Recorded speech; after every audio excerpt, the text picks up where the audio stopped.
Friday night, June 10, 2011. It's a date Tasmanian basketball fans won't forget in a long time, particularly those that were here at the scene of the crime. With 8 minutes left in the final term, Hobart Chargers playing coach Anthony Stewart got caught up in some argy-bargy with Northwest Thunder import Sean T's Gary.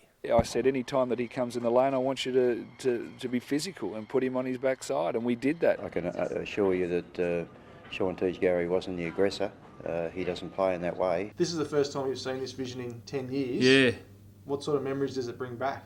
Oh, just the one right there, just before that footage. It's not real clear, but he got me an absolute ripper right on the end of the jaw. It sparked this all-in brawl. Players, coaching staff and even spectators were involved. Stewart says it was a particular comment that set him off. Going back, I think it was like something like I was too old, time to retire. Phil Thomas was head coach of the Thunder that night and came off the bench when the scuffle started.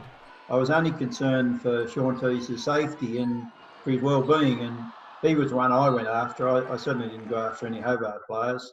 I'd have probably come out second best if I had done. He escaped suspension, but others weren't so lucky.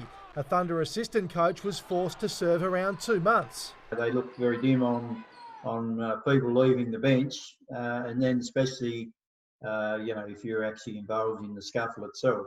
Stewart and Gary were both sidelined for 3 weeks, with every other player handed a one-match ban.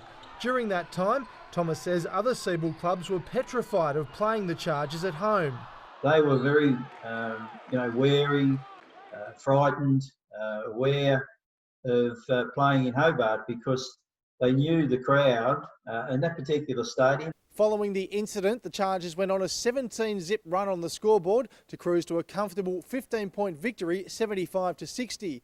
But in reality, the result doesn't matter from that night. It will be remembered for only one thing. It was great for our home game. The next time we played Hobart, I think we had to close the doors an hour before the start of the game. So I think our treasurer thought it was pretty good, but I still don't think it's a great look for the game. Yeah, it was ugly and it was a bad incident, but no one got hurt and we moved on, and I don't think you'll see that passion again for a long time to come.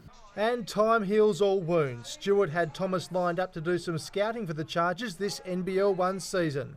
Brent Costello, Win News.